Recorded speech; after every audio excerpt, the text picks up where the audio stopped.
Corona থেকে অর্থনীতি পুনরুদ্ধারে অগ্রগতি হয়েছে, তবে তা টেকসই হবে কিনা তা নিয়ে সংশয় রয়েছে বলে মনে করে গবেষণা প্রতিষ্ঠান সিপিডি।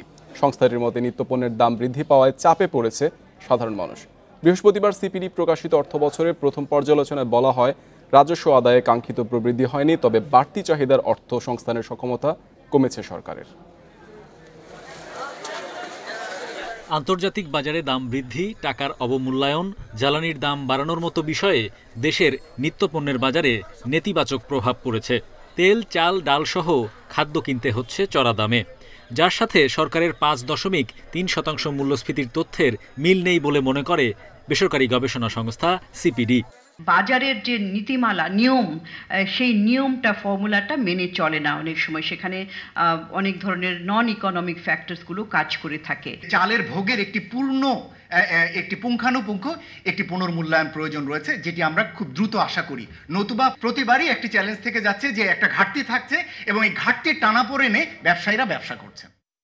অর্থবছরের প্রথম 5 মাসে বার্ষিক উন্নয়ন কর্মসূচি বাস্তবায়ন হয়েছে মাত্র 18%।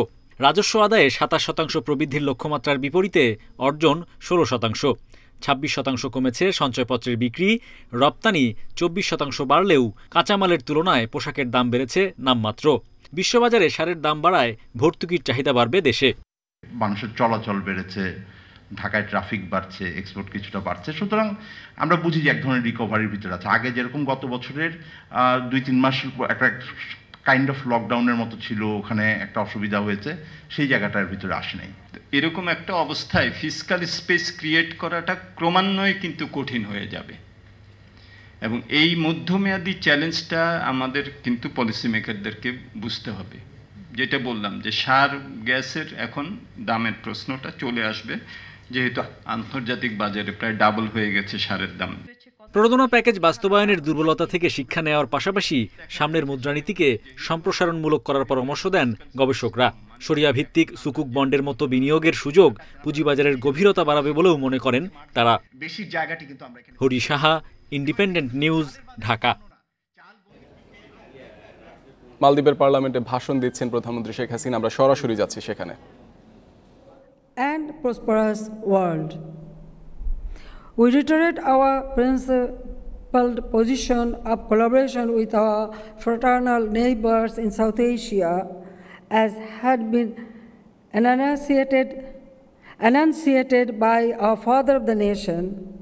We are particularly encouraged to witness your development journey, your successful transition from LDC to a middle-income country, and we hope Bangladesh and Maldives would tap the complementarities. I also hope that our warm and friendly relations will further be consolidated. Bangladesh is thriving with possibilities and potentials. I call upon both the government and private sector of the Maldives to be our partner in the development journey in the next 50 years for mutual benefit.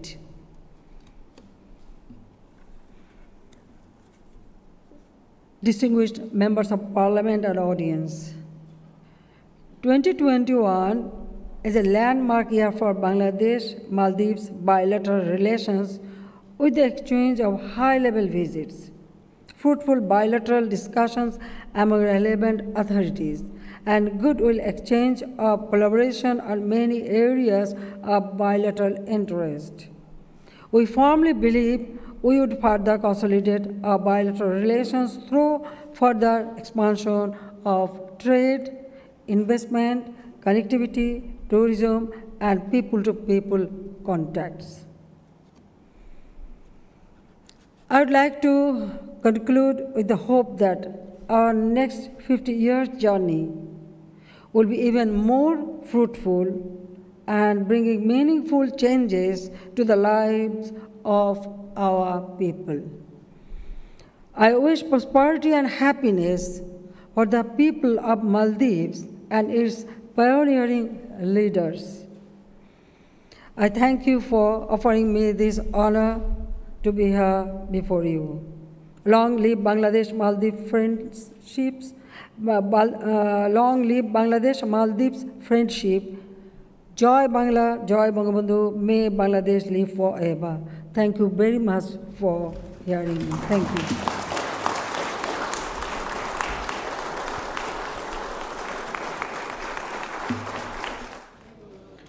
আবারও রাজধানী উন্নয়ন কর্তৃপক্ষ রাজুকের নতুন detail area plan ড্যাপ নিয়ে আশঙ্কার কথা জানালেন আবাসন খাতের ব্যবসায়ীরা। দুপুরে রাজধানীতে আবাসন মেলার উদ্বোধনী অনুষ্ঠানে রিহ্যাব নেতারা বলেন, নতুন ড্যাপ বাস্তবায়ন হলে জমির মালিক, নির্মাতা প্রতিষ্ঠান সবাই ক্ষতিগ্রস্ত হবেন। নেতারা বলেন, নতুন ড্যাপে ভবনের উচ্চতা কমে যাবে, এতে নির্মাণ ব্যয় বেড়ে যাবে, মধ্যবিত্তের নাগালের বাইরে চলে যাবে ফ্ল্যাটের দাম। অনুষ্ঠানে রাজুক চেয়ারম্যান ABM আমিনুল্লাহ নুরি বলেন, ব্যবসার ক্ষতি হয় এমন সিদ্ধান্ত বাস্তবায়ন করবে না সরকার। বিষয়টি নিয়ে ইতিবাচক আলোচনার আশ্বাস দেন বাণিজ্যমন্ত্রী টিপু মুন্সিও। ড্যাপ নিয়ে ব্যবসায়ীদের চিন্তিত না হওয়ার পরামর্শ দেন তিনি।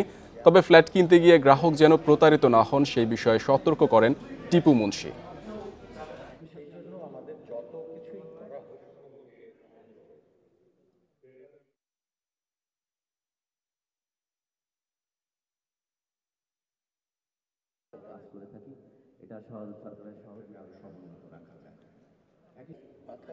এবং আমাদের এই ড্যাপ সংক্রান্ত মন্ত্রিসভা কমিটির সম্মানিত সভাপতি স্থানীয় সরকার বিভাগের মাননীয় মন্ত্রী কাজ করছেন।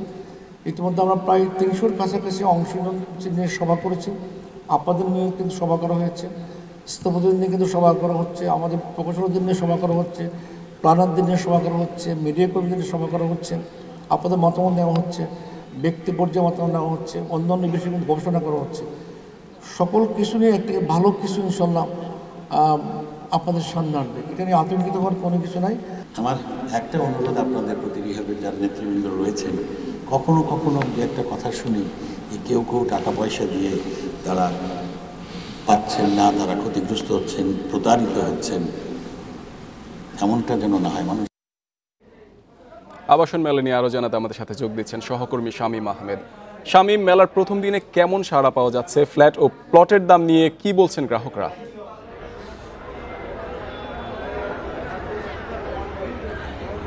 দেখুন, করোনার কারণে কিন্তু টানা 2 বছর এই রিহ্যাব যে মেলা সেটি কিন্তু হয়নি, এবং কিন্তু এই বছর করোনার প্রকোপ কমে যাওয়ার পরপরই কিন্তু রিহ্যাব কিন্তু তাদের এই মেলা আয়োজন করে আবার নতুন করে শুরু করেছে। এবং এই মেলা কিন্তু মূলত আমরা যেটি দেখতে পেরেছি যে প্রথম দিন অনুযায়ী কিন্তু এখানে যে গ্রাহক সমাবেশ সেটি কিন্তু বেশ লক্ষণীয়। আমরা যদি একটু দেখাই যে মেলার সার্বিক পরিস্থিতিটা, তাহলে দেখতে পাবেন যে এখানে কিন্তু দেখে বোঝার কোনো কায়দা নেই যে এটা আসলে প্রথম দিনের মেলা, কারণ আজকেই কিন্তু বেলা 11টায় কিন্তু বাণিজ্যমন্ত্রী এই রিহ্যাব মেলার আয়োজন করেছেন। আমরা বিভিন্ন স্টলে গিয়ে দেখেছি এবং বিভিন্ন যারা ক্রেতা আছেন তাদের সাথে কিন্তু কথা বলেছি।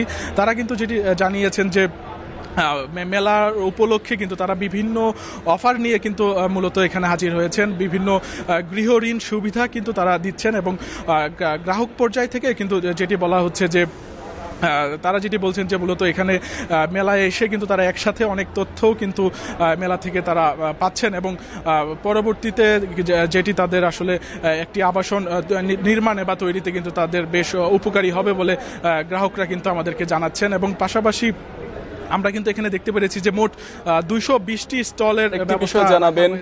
ড্যাব বাস্তবায়ন নিয়ে রিহ্যাব নিয়ে তারা শঙ্কায় আছেন, এই ব্যাপারে ব্যবসায়ীদের সাথে আপনি নিশ্চয়ই কথা বলেছেন।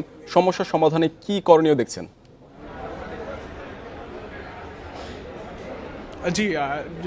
জি ড্যাব বাস্তবায়নে মূলত যে ডিটেল এরিয়া যে প্ল্যানিং চলছে আসলে সরকারের রাজুকের পক্ষ থেকে, সেই বিষয়ে কিন্তু ব্যবসায়ীদের সাথে আমি কথা বলেছি। ব্যবসায়ীরা যেটি জানাচ্ছিলেন যে মূলত তারা কিন্তু এই ড্যাব বাস্তবায়ন নিয়ে বেশ শঙ্কার মধ্যেই রয়েছেন, এবং ড্যাব বাস্তবায়ন হলে তারা যে শঙ্কার কথাটি বলছেন তার মধ্যে অন্যতম হচ্ছে কিন্তু যে বিল্ডিংয়ের যে আয়তন সেটি কিন্তু কমে যাওয়ার কথা বলছেন। প্রায় 30 থেকে 35% আয়তন কিন্তু কমে যাবে বলে তারা শঙ্কা প্রকাশ করছেন। পাশাপাশি তারা যেটি বলছেন যে জমির দাম কিন্তু কমে যাওয়ার এক ধরনের শঙ্কা প্রকাশ করছেন। কারণ হচ্ছে ঢাকা শহরে যাদের সামান্য এক টুকরো জমি আছে, ড্যাব বাস্তবায়ন হলে কিন্তু সেই জমির যে মূল্য সেটি কিন্তু কমে যাওয়ার এক ধরনের শঙ্কা তারা প্রকাশ করছেন। পাশাপাশি কিন্তু তারা বলছেন যে ফ্ল্যাটের আয়তন কমে যাবে এবং আমরা যেটি দেখতে পেরেছি যে এবং রিহ্যাব মেলার কথা যদি বলি যে এখানে কিন্তু ওভারঅল আমরা দেখতে পেরেছি যে মূলত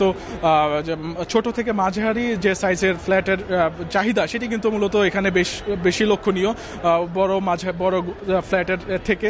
এবং আমরা যেটি কথা বলেছি যে রিহ্যাব যারা মেলার যারা পরিচালনা করছেন তারা যেটি জানিয়েছেন যে আগামীকাল 27 ডিসেম্বর পর্যন্ত কিন্তু এই মেলা চলবে এবং সকাল 10টা থেকে রাত 9টা পর্যন্ত কিন্তু এই মেলাতে যারা ক্রেতা আছেন তারা কিন্তু প্রবেশ করতে পারবেন। স্বামী, আপনাকে ধন্যবাদ আমাদের সাথে থাকার জন্য।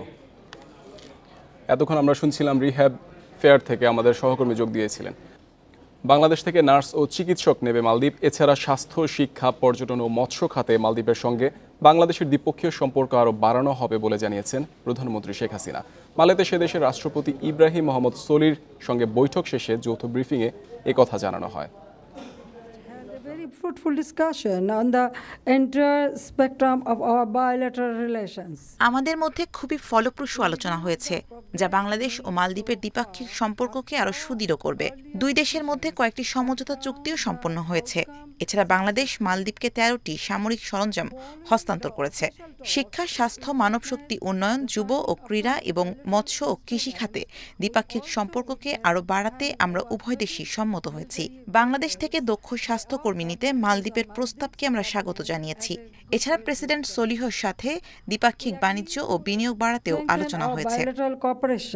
Specially in health, education, human resource development, youth and sports, fisheries and দরপতন পিছু ছাড়ছে না দেশের শেয়ার বাজারে। আগের কার্যদিবসের ধারাবাহিকতায় সপ্তাহের শেষ কার্যদিবস বৃহস্পতিবারও সূচক কমেছে 2 স্টক এক্সচেঞ্জে।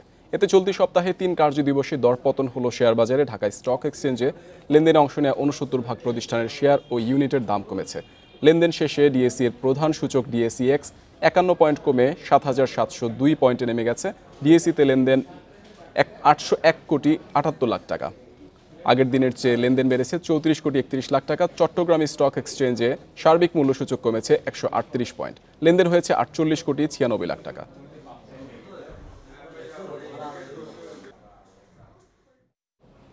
আফগানিস্তানে দিন দিন ভয়াবহ রূপ নিচ্ছে খাদ্য সংকট। খরার কারণে এবছর 40% ফসল নষ্ট হয়েছে।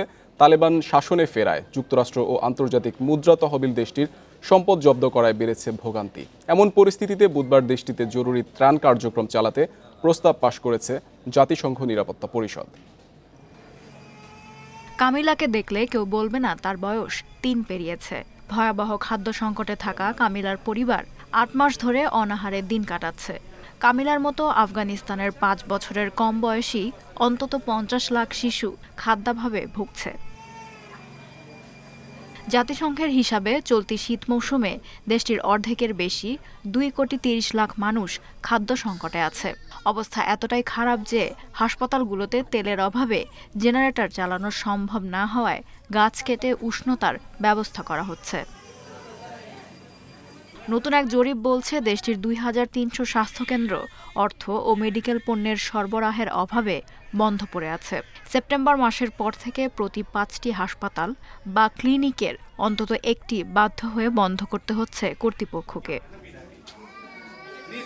বিশ্ব মানবাধিকার সংস্থাগুলো বলছে দ্রুত ত্রাণ সহায়তা না পৌঁছালে ভয়াবহ বিপর্যয়ের মুখে পড়বে দেশটির সাধারণ মানুষ এবং শিশুরা। এদিকে বুধবার আফগানিস্তানে মানবিক সহায়তা দেওয়ার জন্য জাতিসংঘের নিরাপত্তা পরিষদে যুক্তরাষ্ট্রের দেয়া একটি প্রস্তাব পাশ হয়েছে। প্রস্তাবে তহবিল, অন্যান্য আর্থিক সহায়তা যথাসময়ে সরবরাহ নিশ্চিত করতে অনুমোদন দেওয়া হয়েছে। তবে তালেবানের সঙ্গে যুক্ত সংস্থাগুলোর ওপর আরোপিত নিষেধাজ্ঞা শিথিল করা হবে না। নিরাপত্তা পরিষদের প্রস্তাবকে স্বাগত জানিয়েছে তালেবান। মুখপাত্র জাবিউল্লাহ মুজাহিদ বলেছেন, এ পদক্ষেপ আফগানিস্তানের অর্থনৈতিক সংকট নিরসনে সাহায্য করতে পারে। Lutfa Fouzia, independent news. এই ছিল আজকের অর্থনীতি সারাদিনে। ইন্ডিপেন্ডেন্ট টেলিভিশনের সব খবর আরও বিস্তারিত জানতে চোখ রাখুন ফেসবুক, ইউটিউব ও টুইটারে। আমন্ত্রণ পরের আয়োজনে।